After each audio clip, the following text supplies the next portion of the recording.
আজকের এই ক্লাসের মাধ্যমে নবম দশম শ্রেণীর গণিত বই পঞ্চম অধ্যায় এক চলক বিশিষ্ট সমীকরণ অনুশীলনী 5.1 পর্ব নাম্বার হচ্ছে 12 এবং এই 12 নাম্বার পর্বে আমরা 24 নাম্বার এই অঙ্কটি সুন্দরভাবে সমাধান করব।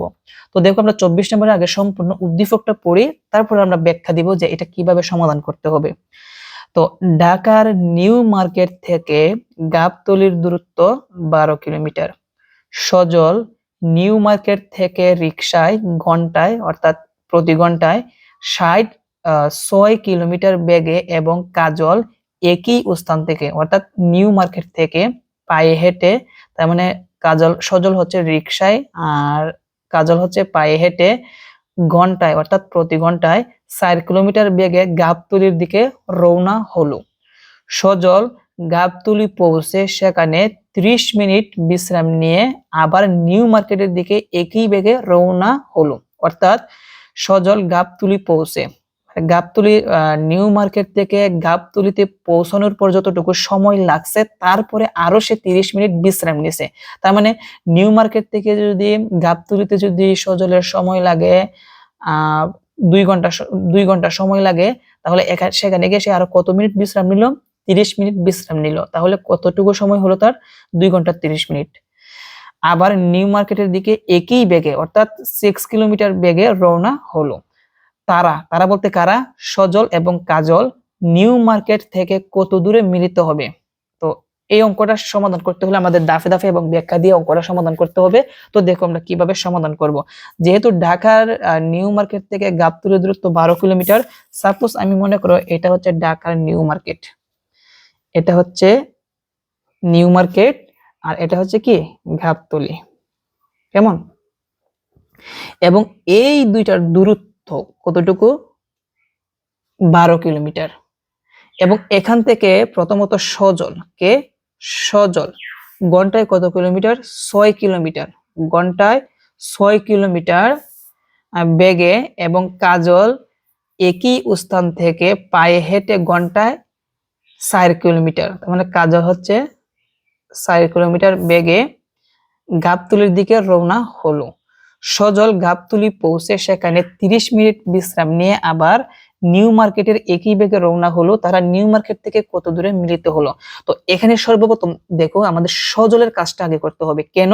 কারণ সজল নিউ মার্কেট থেকে বিশ্রাম রিকশায় ঘন্টায় 6 কিলোমিটার বেগে যায়, যাওয়ার পরে সে আবার 30 মিনিট সে কি করে বিশ্রাম নেয়।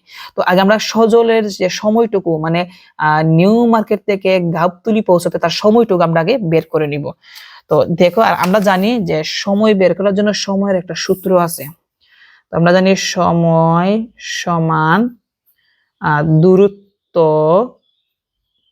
ভাগ হচ্ছে বেগ। এটার মাধ্যমে আমরা সর্বপ্রথম কি করব? সজলের যে দূরত্বটা আছে এটা আমরা বের করে নিব। তো সর্বপ্রথম আমরা সমাধানের মধ্যে লিখব যে সজলের গাবতলী যেতে প্রয়োজনীয় সময়। তাহলে আমরা লিখলাম সমাধান সজলের গাবতলী যেতে প্রয়োজনীয় সময় সমান। তো আমরা তো জানি যে সময়ের কিন্তু একটা সূত্র আছে, দূরত্ব ভাগ বেগ। তো দূরত্ব মানে কি? অর্থাৎ নিউ মার্কেট থেকে গাবতলীর দূরত্ব হচ্ছে কত? 12। তাহলে আমরা লিখব 12 ভাগ বেগ। বেগ মানে কি? সজল কত বেগে যায়? ঘন্টায় 6 কিলোমিটার বেগে যায়, সেজন্য 6 দিয়ে ভাগ করতে হবে। দিলাম 6 ঘন্টা। এখন 12 এর মধ্যে 6 কয়বার যায়? 2 বার যায়, তাহলে 2 ঘন্টা। আমরা সাইডে আমরা সূত্রটা লিখে দিব যে সময় সমান দূরত্ব বাই বেগ। দূরত্ব বাই বেগ, এই কথাটা আমরা কি করব? লিখে দিব। ওকে। তো আমাদের কিন্তু সজলের গাবতলী যেতে প্রয়োজনীয় সময় বের করলাম, কিন্তু আরেকটা কথা এখানে উল্লেখ আছে যে সজল নিউ মার্কেট থেকে গাবতলী পৌঁছানোর পর কত মিনিট বিশ্রাম নেয়? 30 মিনিট বিশ্রাম নেয়। তো এই কথাটা আমরা লিখে দিব যে গাবতলী পৌঁছে বিশ্রাম নেয় 30 মিনিট। ওকে, তাহলে আমরা লিখলাম সজল গাবতলী পৌঁছে বিশ্রাম নেয় কত মিনিট? 30 মিনিট। তাহলে সজল গাবতলী যেতে সময় লাগে, কত সময় লাগে? 2 ঘন্টা সময় লাগে। আবার বিশ্রাম নেয় কত মিনিট? 30 মিনিট বিশ্রাম নেয়। তাহলে টোটাল কত হবে সজলের ক্ষেত্রে সময়? 2 ঘন্টা 30 মিনিট। তো এখন এই সময়টুকু অর্থাৎ মিনিটটুকু আমাকে ঘন্টায় রূপান্তর করতে হবে। তো দেখো আমরা এখানে লিখবো অতএব, বা এভাবে লিখতে পারি 2 ঘন্টা কত মিনিট? 30 মিনিট, 30 মিনিট সমান। তো এখানে আমাদের 2 এর জায়গায় 2 ঘন্টা রাইখা দিলাম প্লাস, আর এই মিনিটকে আমাকে ঘন্টায় রূপান্তর করতে হবে। তো কত মিনিটে 1 ঘন্টা? আমরা জানি 60 মিনিটে 1 ঘন্টা, সেজন্য 60 দ্বারা 30 কে কি করতে হবে? ভাগ করতে হবে। এইটাকে আমরা ভাগ করব সমান। তো এখান থেকে আমরা লসাগু নিব। কি নিব? লসাগু। লসাগু কত যায়? এখানে 60 আছে, 60 লসাগু যাবে। তো 60 দুগুণে কত হবে? 120 হবে, প্লাস 60 60 এর মধ্যে কয়বার যায়? একবার যায়। তো 30 একে কত হবে? 30 হবে, সমান 120 আর 30 এ মিলাইয়া হবে 150, আর নিচে কত আছে? আর 60 আছে। তো এইটাকে কাটাকুটি করা যায় কত দিয়ে? 30 দিয়ে কাটাকুটি করা যায়। কত দিয়ে? আর 30 দিয়ে কাটাকুটি করা যায়। তো 30 60 এর মধ্যে কয়বার যায়? 2 বার যায়। আর 150 এর মধ্যে 30 কয়বার যায়? 5 বার যায়। কেমন? তো এখন এটা আছে অপ্রকৃত ভগ্নাংশ, এটাকে আমরা বানাবো মিশ্র ভগ্নাংশ। কিভাবে বানাতে হবে? বড় সংখ্যাকে, মানে এখানে যে আমার কি আছে, লবটা আছে, লবকে হর দ্বারা ভাগ করব। 5 কে যদি আমরা 2 দ্বারা ভাগ দেই তাহলে কত হয়? 2 বার যায়। 2 দুগুণে 4, 5 থেকে 4 গেলে কত হবে? 1। তাহলে ভাগফল কত? 2। তো আমরা বলতে পারি 2 সমস্ত, আর ভাগশেষটা কোথায় যাবে? উপরে। আর আগে আমাদের হর কত ছিল? এখানে 2 ছিল, 2 এর জায়গায় 2, এত ঘন্টা। তাহলে আমরা মিনিটটাকে কিসে রূপান্তর করলাম? ঘন্টাতে রূপান্তর করলাম। তো প্রিয় শিক্ষার্থীরা, এখন এই নিউ মার্কেট থেকে গাবতলীতে সজলের যাওয়ার পরে যেতে সময় লাগছে কত ঘন্টা? 2 ঘন্টা, বিশ্রাম নিল 30 মিনিট। তাহলে টোটাল সময় কতটুকু হলো? 2 সমস্ত 2 ভাগের 1 ঘন্টা সময় তার এখানে লাগলো, মানে গাবতলীতে পৌঁছানো এবং বিশ্রাম নেওয়া। ওকে, এখন দেখো আমরা প্রশ্নটার দিকে লক্ষ্য রাখি।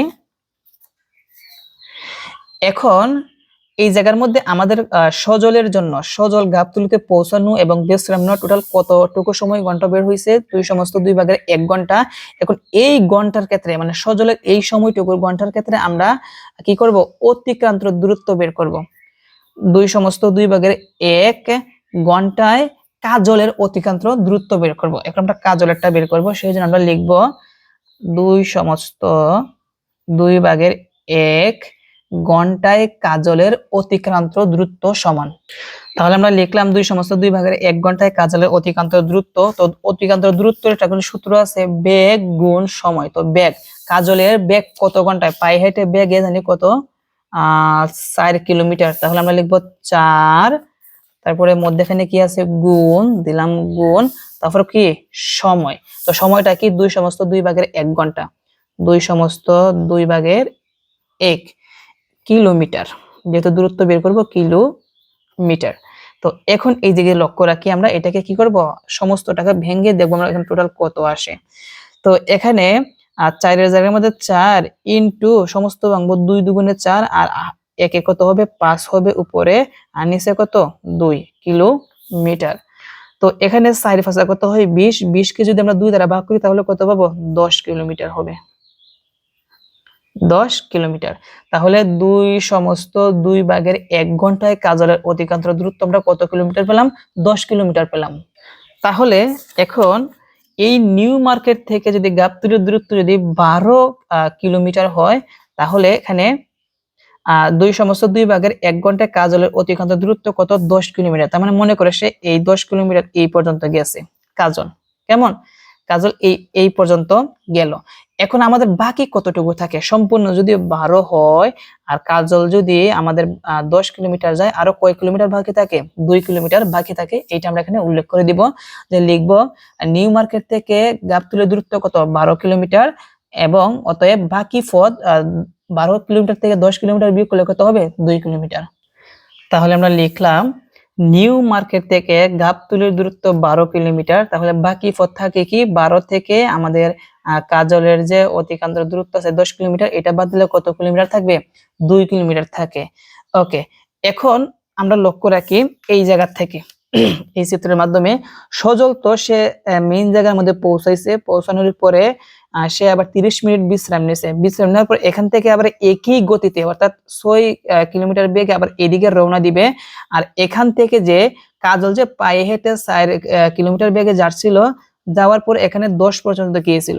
তো এখান থেকে আর এখান থেকে হচ্ছে আমাদের যে সজল ছিল, এখান থেকে যে রওনা দিবে, দেওয়ার পর এখান থেকে এই পর্যন্ত তারা কোন জায়গার মধ্যে সেখানে মিলিত হবে এটা বের করতে হবে। তো এটা আমরা জানি না, সেজন্য লিখবো মনে করি কাজল x কিলোমিটার বেগে দূরত্বে সজলের সাথে মিলিত হলো, এই কথাটা আমরা লিখে নিচ্ছি। এখন দেখো আমরা লিখবো প্রশ্ন মতে আমরা কি লিখলাম, কাজল x কিলোমিটার দূরত্বে সজলের সাথে মিলিত হলো। তো কাজল হচ্ছে x কিলোমিটার দূরত্বে, তো কাজলের বেগটা ছিল কত? তো আমরা এখানে লেখা আছে কিন্তু কাজলের বেগটা ছিল কত কিলোমিটার, 4 কিলোমিটার। সেজন্য এখানে 4 দ্বারা কি করতে হবে, ভাগ করতে হবে, সমান। আর আমাদের সজলের কি ছিল দেখো, তোমাদেরকে আমি চিত্রের মাধ্যমে একটু দেখাই। সম্পূর্ণ ছিল কত, 12। এবং এখান থেকে আমাদের যে 10 কিলোমিটার কে জানি ছিল কাজলের দূরত্ব ছিল। তো আমাদের এই কাজল এখান থেকে 10 কিলোমিটার এই পর্যন্ত আসলে এইটুকু কতটুকু হয়, 12 কিলোমিটার হয়। তো এখান থেকে কিন্তু সজল কি করবে, এদিকে রওনা দিবে। আর এখান থেকে আমাদের যে কাজল আছে, কাজল রওনা দেওয়ার পর এখান থেকে কতটুকু গিয়া বিন্দু থেকে মিলিত হবে বা কত কিলোমিটার গিয়া সে মিলিত হবে, এইটুকু আমাদের বের করতে হবে। এই তো এই সম্পূর্ণ যদি 2 হয়, কি বলছি, সম্পূর্ণ যদি 2 হয়, যেহেতু এখান থেকে সে এদিকে যাবে আর এদিক থেকে আমাদের কাজল এদিকে যাবে, মিলিত হবে। তো এদিকে আমরা কতটুকু জানি না, এটাকে আমরা কি কিলোমিটার ধরছি, x কিলোমিটার ধরছি। সেজন্য এখানে কি হবে, x বিয়োগ করতে হবে। আর এখানে সজলের কি ছিল, বেগ ছিল কত, 6 ছিল। সেজন্য 6 দ্বারা কি করতে হবে, ভাগ করতে হবে। তাহলে 2 - x/6। তাহলে আমরা লিখবো 2 - x/6। এখন এখান থেকে যদি আমরা x এর মানটা বের করতে পারি, তাহলে কিন্তু আমরা বলতে পারবো যে কাজল x কিলোমিটার দূরত্বে সজলের সাথে মিলিত হয়েছে। তো দেখো এটা আমাদের কোনাকুনি কি করতে হবে, আর গুণন করতে হবে। তো আর গুণন করি, 6 দ্বারা x কে গুণ করলে কি হবে, 6x হবে। 4 দ্বারা এই দুইটাকে গুণ, 4 দ্বারা x গুণ আকারে রাখা দিই, 4 × 2 - x বা 6x সমান 4 দুগুণে 8 মাইনাস 4 দ্বারা x কে গুণ করলে কি হবে, 4x হবে। বা 6x মাইনাসের 4x এই পাশে আনলে কি হবে, প্লাসের 4x সমান হচ্ছে 8। বা 6x আর 4x মিলায় কি হবে, 10x হবে, ইকুয়াল টু কত, 8। বা x ইকুয়াল টু 10 যাবে গুণ আকারে আছে, এই পাশে আনলে ভাগ হবে। এবং এইটাকে কাটাকুটি করা যায় কত দিয়ে, 2 দ্বারা কাটাকুটি করা যায়। 2 যায় 8 এর মধ্যে কয়বার, 4 বার। 10 এর মধ্যে কয়বার যায়, 5 বার যায়। তাহলে আমরা পেলাম অতএব x ইকুয়াল টু 4/5 পেলাম। তার মানে আমরা এখন বলতে পারি, লক্ষ্য রাখো, আমি আবার চিত্রটা একটু আনলাম। তো এখানে কাজল এই পর্যন্ত কত ছিল, 10 কিলোমিটার ছিল। 10 কিলোমিটার যাওয়ার পরে এদিক থেকে গাবতলী থেকে সজলে আবার রওনা দিছে। মনে করো এই জায়গার মধ্যে মিলিত হয়েছে। হ্যাঁ, এই জায়গার মধ্যে মিলিত হয়েছে। এই মিলিত অংশটুকু আমরা কত পাইছি, 4/5 কিলোমিটার পেলাম। কেমন? এখন আমাদের প্রশ্নে বলছে যে তারা নিউ মার্কেট থেকে কত দূরে মিলিত হলো। তারা নিউ মার্কেট থেকে, অর্থাৎ এই নিউ মার্কেট থেকে তারা দুজন কত মিটার দূরে গিয়েছে, আমি আবার বলি, তারা দুইজন সজল এবং কাজল এই নিউ মার্কেট থেকে কত দূরে তারা মিলিত হলো। যেহেতু এই জায়গার মধ্যে মিলিত হয়েছে, তো এখন লক্ষ্য রাখো এই সম্পূর্ণটুকু কত, এই পর্যন্ত 10। আর এখান থেকে এই পর্যন্ত কত, 4/5। এই দুইটা যোগ করলেই আমরা পেয়ে যাব টোটাল কতটুকু দূরত্বে তারা মিলিত হলো। তো সেই জন্য আমরা লিখতে পারি অতএব তারা নিউ মার্কেট থেকে মিলিত হওয়ার দূরত্ব। তো প্রথমত এইটুকু ছিল কত, এখান থেকে 10 ছিল। তো লিখলাম 10 প্লাস, আর x এর মান আমরা কত পাইছি, এই জায়গার এতটুকু অংশ আমরা কত পাইছি, 4/5। তাহলে লিখবো 4/5 কিলোমিটার। তো বাকিটুকু অংশ আমরা উপরে সমাধান করে ফেলি। তো সমান দিলাম, সমান দেওয়ার পরে এখান থেকে আমরা কি করতে পারি, লসাগু নিতে পারি। লসাগু কত, 5 তো 5 ডাইরেক্ট 10 এর সাথে গুণ, 5 10 কত হবে 50 প্লাস 5 5 এর মধ্যে একবার যায়, 4 একে কত হবে 4 হবে কিলোমিটার। তো 50 আর 4 যোগ করলে কত আসবে 54, আর নিচে কত আছে 5 কিলোমিটার। তো এইটাকে কিন্তু কাটাকুটি করা যায় না, যেহেতু কাটাকুটি করা যায় না, এটা আছে অপকৃত ভগ্নাংশ, এটাকে মিশ্র বানাতে হবে। তো এটাকে আমরা মিশ্র বানাবো। তো 54 কে যদি আমরা 5 দ্বারা ভাগ করি তাহলে 5 10 কত হবে 50 হবে, ভাগ করলে কত আসবে, বিয়োগ করলে 4 আসবে, ভাগফল কত 10। তাহলে আমরা বলতে পারি 10 সমস্ত ভাগশেষটা কোথায় যাবে, আর লবের মধ্যে যাবে, আর আগে হর কত ছিল 5, এটা হচ্ছে কি আমাদের অ্যান্সার কিলোমিটার। প্রিয় শিক্ষার্থীরা, আশা করি আজকের ক্লাসের মাধ্যমে এই অঙ্কটা তোমরা ভালোভাবে বুঝতে পেরেছো। তো এই জায়গার মধ্যে একটা জিনিস আমাদের লিখে দিতে হবে, যে দূরত্বর যে সূত্রটা ছিল, দূরত্ব সূত্রটা কি ছিল, বেগ গুণ সময়। বেগ গুণ সময়, আমরা এখানে সাইড নোট লিখে দিই, দূরত্ব সমান বেগ গুণ সময়। ওকে, তো এই হচ্ছে আজকে আমাদের ক্লাসের অঙ্কের সমাধান। আশা করি তোমরা এই অঙ্কের সমাধানটি তোমরা সুন্দরভাবে ভালোভাবে বুঝতে পেরেছো। তো এই টাইপের অঙ্ক সাধারণত পরীক্ষার মধ্যে কোনো সময় আসে নাই, তারপরে সমাধান করে দেওয়া দরকার। যদি পরীক্ষার মধ্যে আসে তোমাদের অ্যান্সার করতে হবে। তো আজকের ক্লাস এই পর্যন্তই, সবাই ভালো থেকো, আসসালামু আলাইকুম।